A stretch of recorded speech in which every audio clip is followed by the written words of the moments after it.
We have also a service contracting program for maritime.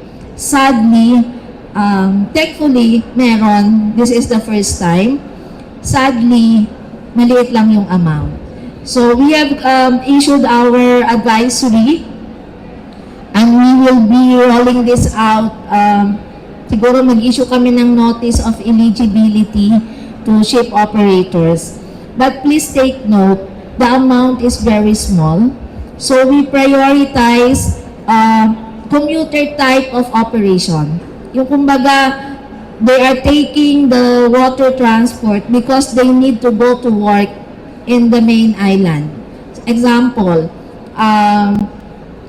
dito sa Cebu, parang isasama namin yung Olango and Lapu-Lapu City kasi there's no other way to go to the mainland, no?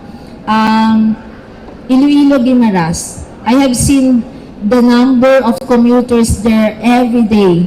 Napakarami. They go to school, they go to work in Iloilo in the morning and goes back in the afternoon.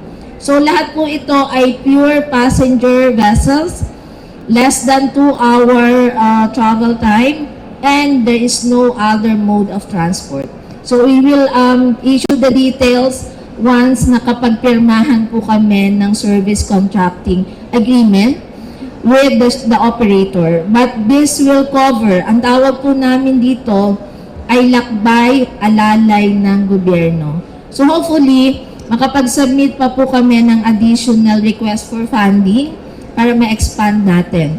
Pero ang Marina, as a regulatory body, the Marina Board last week, and we thank Engineer Sam, who is also a member of our board, approved our temporary relief. So yung mga taga-shipping dito who is familiar, yung atin pong tonnage fee, they are paying annual tonnage fee of 30 pesos every gross tonnage. We reduce that to 1 peso.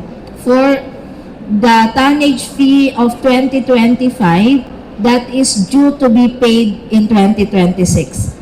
So maliliit na tulong po ito, but hopefully makabawas, no? And all other processing fees na related sa operation ng ating mga ship operators, 75% discount po.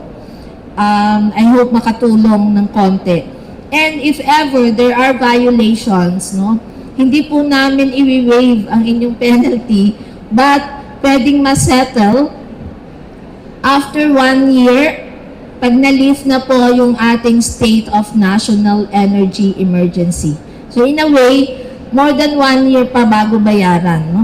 So pag nilift, kumbaga ngayon, na-issue ang Executive Order 110 declaring the national state of energy emergency for 1 year. Pag nilift po yun, tsaka pa mag-start yung payment na after 1 year again. So yun po ay sa mga penalties para bawas gastusin ngayong na may ship operation.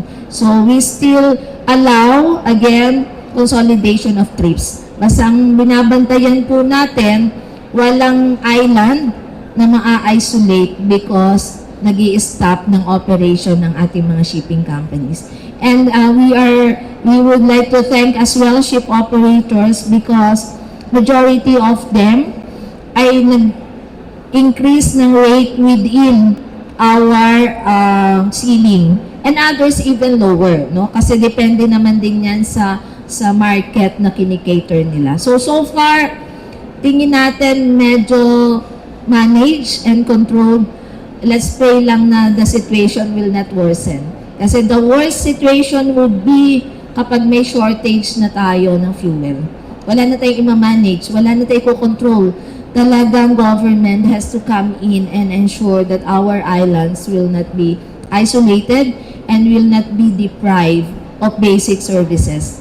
Kasi may alam natin yung ibang islands, sa kabila pa yung kanilang medical services, sa kabila pa ang kanilang mga schools. Although schools, we can have the online, etc. Sana hindi tayo dumating sa ganung situation.